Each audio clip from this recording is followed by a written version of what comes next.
Bharatiya Janata party ने उत्तर प्रदेश और उत्तराखंड के लिए अपने राज्यसभा उम्मीदवारों की सूची जारी कर दी है। इनमें चौंकाने वाला नाम बृजलाल का है, जो उत्तर प्रदेश के पूर्व पुलिस प्रमुख और कभी मायावती के बेहद करीबी रही हैं। माना जा रहा है कि हाथरस कांड के चलते पार्टी ने दलित वोट बैंक को साधने के लिए उनको राज्यसभा भेजने का फैसला लिया है। भारतीय जनता पार्टी की तरफ से फॉर्मर डीजीपी उत्तर प्रदेश के बृजलाल ने अपना नॉमिनेशन फाइल कर दिया है राज्यसभा के लिए और हम मौजूद हैं। बृजलाल जी, सबसे पहले मुबारकबाद आपको इंडिया न्यूज़ तरफ से। लेकिन पहला सवाल सर ये है कि अब कितनी बड़ी जिम्मेदारी आपके कंधे पर है? बिल्कुल, राज्यसभा का सदस्य होना ये बड़े बड़े सम्मान की बात है और जहाँ इतना बड़ा पद है, सम्मान है, उसके साथ दायित्व भी है। हमने 37 वर्ष वर्दी पहनी है एज IPS ऑफिसर, 1.25 वर्ष ST आयोग का अध्यक्ष रहा, दर्जा प्राप्त राज्य मंत्री रहा और ईश्वर की कृपा से हमारा कार्यकाल बहुत अच्छा रहा। और ये जो हमारी जिम्मेदारी है, मैं समझता हूँ दोनों से बड़ी जिम्मेदारी है और इसको मैं बहुत अच्छी तरह से इसको निभाऊंगा। मैं अपने राष्ट्रीय अध्यक्ष का, अपने प्रदेश अध्यक्ष का, प्रदेश महामंत्री जी का, मुख्यमंत्री जी का, जितने हमारे पदाधिकारी हैं सबका बहुत बहुत आभारी हूँ जो उन्होंने इस लायक समझा, राज्यसभा को मुझे भेजा। और मैं तो एक अधिकारी था और मेरे लिए तो बहुत बड़ी उपलब्धि है कि इतनी सेवा के बाद आज 6 साल रिटायरमेंट हो गए हैं कि मुझे इस लायक समझा गया। और ईश्वर कृपा से मैंने मेहनत, ईमानदारी और निष्ठा में मुझे विश्वास है और मैं वहाँ भी उसी तरह से करूँगा और मैं उम्मीद करता हूँ कि मेरा ये भी कार्यकाल बहुत अच्छा होगा। दूसरी बात ये है कि sir, law and order front पर सरकारें हमेशा घिरती हैं, क्योंकि सरकार भी लॉ एंड ऑर्डर पे घिरी हुई है। तो बताओ डीजीपी, आप क्या राय देंगे, क्या मशवरा देंगे जिससे कि और बेहतर स्थिति हो सके? ऐसा है, लॉ एंड ऑर्डर जितना बढ़िया है उतना कभी नहीं रहा। अभी किसी ने सोचा था अतीक अहमद, मुख्तार अंसारी, विजय मिश्रा, अनिल दुजाना, मैं तो DGP रहा हूँ, सभी अपराधियों को जानता हूँ, किसी ने सोचा था उनकी संपत्तियों पर हथौड़ा चलेगा? किसी ने सोचा था कि सैकड़ों करोड़ उनकी संपत्तियां जब्त होंगी? तो ये जो कार्रवाई माफियाज पर हुई है और ये चीज तमाम अपराधी मारे गए, इनकाउंटर्स में मारे गए, इनकाउंटर में पकड़े गए। पहले तो पुलिस की गोली नहीं चलती थी, लेकिन जो ये था अगर अपराधी फायर करेगा तो हम भी करेंगे, बुलेट फाउंड बुलेट वो रहा, उसका बहुत अच्छा असर हुआ है। ये जो है घटनाओं को जो विरोधी पार्टियां, जैसे हाथरस केस है, अब मैं उस पर कमेंट नहीं करूंगा, लेकिन हाथरस के जिस तरह चाहे चंद्रशेखर रावण हो, चाहे कांग्रेसी हो, चाहे कोई लोग हों, चंद्रशेखर रावण का हिस्ट्री बता दूं मैं। एक इन्होंने, मुझे डेट याद है, 9 मई 2018, इनके पार्टी का अध्यक्ष था भीम आर्मी का, उसका भाई सचिन वालिया अपने मित्रों के साथ बैठा था, खुद की गोली से मर गया और उन्होंने 4 राजपूतों को नामजद कर दिया। उसके बाद वो गलत पाए गए और उसमें लोग शुरू हो गए कि साहब ठाकुर घुस करके उसको मार दिए। तो ये लोग उसको बवाल करने की मंशा थी। अब CBI जांच हो रही है, दूध का दोनी पानी अलग हो जाएगा।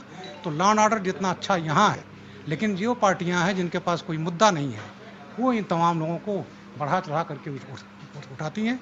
तो ये चीज़, मैं ये कहना लॉ एंड ऑर्डर ठीक नहीं, लॉ एंड ऑर्डर सबसे बढ़िया, मैं तो 37.5 वर्ष सेवा किया हूँ और लॉ एंड ऑर्डर की जहाँ बात है, जितनी कार्रवाई माफियाज पर ये हुई है, बहुत दिनों से ऐसी कार्रवाई नहीं। चलिए, राज्यसभा के लिए आपका शुभकामनाएं। आपको तो आप बृजलाल थे जिनका साफ तौर पे ये कहना है कि जो अब राज्यसभा पहुंचे, साफ तौर पे ये कहना है कि वर्तमान सरकार लॉ ऑर्डर बेहतर है और साथ ही इन्होंने कृतज्ञता भी प्रकट करी है अपने आप को इस काबिल बनाने के लिए पार्टी नजर में। तो देखना ये होगा कि बतौर DGP अब बृजलाल साहब का बतौर राज्यसभा सांसद कार्यकाल कैसा रहता है। कैमरामैन रोहित के साथ खुर्रम रामी, इंडिया न्यूज़, लखनऊ।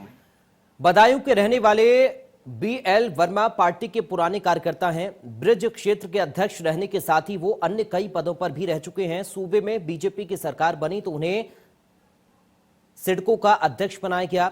लोध जाति से आने वाले वर्मा को पूर्व मुख्यमंत्री कल्याण सिंह का करीबी माना जाता है। पिछड़ों को लामबंद करने की रणनीति का हिस्सा के तहत BL वर्मा को राज्यसभा भेजने का फैसला लिया गया है।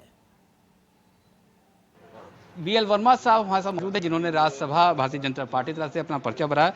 BL वर्मा जी, पहले तो बहुत शुभकामनाएं आपको। अब आप कितनी बड़ी जिम्मेदारी है? देखिए, भाजपा के कार्यकर्ता के रूप में काम करते करते बहुत लंबा समय हो गया, अनेक दायित्वों पर मैंने काम किया है। तो जो पार्टी कार्यकर्ता के तौर पर काम देती है उसे करते हैं। अभी तक भी मैं सरकार में जब राज्य मंत्री था, ईपी चेयरमैन था ईपी सिडको का, और अब वो राज्यसभा की पार्टी ने मुझे तय किया है, तो मुझे लगता है कि प्रदेश नेतृत्व और केंद्रीय नेतृत्व ने जो मेरे भरोसा जताया है, निश्चित रूप से मैं खरा उतरने का प्रयास करूँगा। विपक्षी के निशाने पर आपकी सरकार बड़े अरसे से है, लॉ एंड ऑर्डर सिचुएशन पर जो महिलाएं हैं उनकी सुरक्षा के निशाने पर है, कैसे देखते हैं आप, क्योंकि मामला आरोप बड़े संगीन है। देखिए, लॉ एंड ऑर्डर के विषय में मैं कह सकता हूँ कि आप पिछली सरकारों को जब देखेंगे ना, उससे तुलना करके देखिए, और माननीय योगी जी की सरकार, जिससे मैं कह सकता हूँ कि जो गुंडे बदमाश माफिया हैं, या तो उनका स्थान जेल में है या फिर राम नाम सत्य का रास्ता देखते हैं। तो इसलिए बिल्कुल विरोधी लोगों का कहना गलत है, और विरोध करने को कहते रहें। वो भी जानते हैं कि हमारे शासन में क्या हुआ था और भाजपा के शासन क्या हो रहा है। भारतीय जनता पार्टी के शासन में गुंडे माफियाओं के लिए कोई जगह स्थान नहीं है, और जहाँ भी कुछ घटनाएं होती हैं उसकी त्वरित कार्रवाई होती है और सटीक और ठीक कार्रवाई होती है। इंडियन विभाग ने शुक्र। तो आप थे बी एल वर्मा साहब के अब राज्यसभा जाएंगे भारतीय जनता पार्टी की तरफ से, और इनका साफ तौर पे कहना है कि जिस तरीके की विपक्षी सरकार को घेर रही है उसका कोई और नहीं है, लेकिन साथ में उन्होंने ये भी कहा है कि जिम्मेदारी का निर्वहन करेंगे, और साथ ही ये भी कहा कि भारतीय जनता पार्टी ने एक कार्यकर्ता को राज्यसभा सीट से नवाजा है, उसका धन्यवाद किया है। Video journalist Geeta Shakya BJP के प्रदेश मंत्री रह चुकी हैं और औरैया बीजेपी की जिला अध्यक्ष भी रह चुकी हैं। 2017 विधानसभा चुनाव में उनको टिकट नहीं मिला, लेकिन शिक्षा वर्ग में पार्टी का औहदा बढ़ाने के लिए लगातार वो सक्रिय रहीं, जिसके चलते उन्हें राज्यसभा का टिकट दिया गया है। अब सीमा द्विवेदी की हम बात करें तो वो बीजेपी की पुरानी कार्यकर्ता और 3 बार की विधायक के साथ ही उन्होंने संगठन में खूब काम किया, और इस तरह और संघर्षशील छवि वाली सीमा द्विवेदी 2017 का चुनाव भले ही हार गई हों, लेकिन पार्टी का यकीन हासिल करने में कामयाब रही हैं। सीमा के रूप में बीजेपी ने ब्राह्मण सरोकारों को साधने की कोशिश की है। इन दोनों ही प्रत्याशियों से इंडिया न्यूज संवाददाता ने खास बातचीत की, सुनिए आप। गीता शाक्य और सीमा द्विवेदी, ये 2 नाम हैं जो अब राज्यसभा में जाएंगे।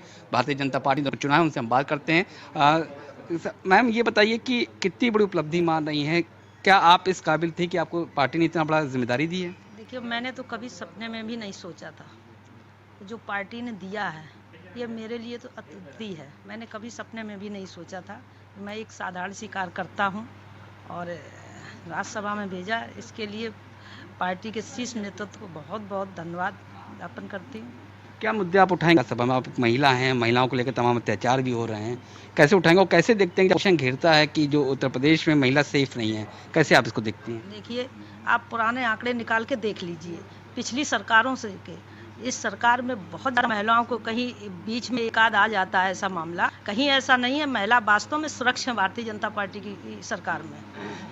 तो इनका कहना है कि महिला सुरक्षित। सीमा जी से बात करते हैं। सीमा जी, एक बड़ा सवाल ये है कि जब उत्तर प्रदेश में तमाम महिलाओं पर अत्याचार हो रहा है, अपोजिशन बार बार मुद्दा उठा रही है, उस माहौल में आप राज्यसभा जा रही हैं, तो राज्यसभा में आप किस तरीके से ऐसे मुद्दों पर प्रमुखता उठाएंगे ताकि जैसे महिला हैं कभी वो आपको सेफ महसूस कर सके, उनके लिए अच्छा माहौल बन सके?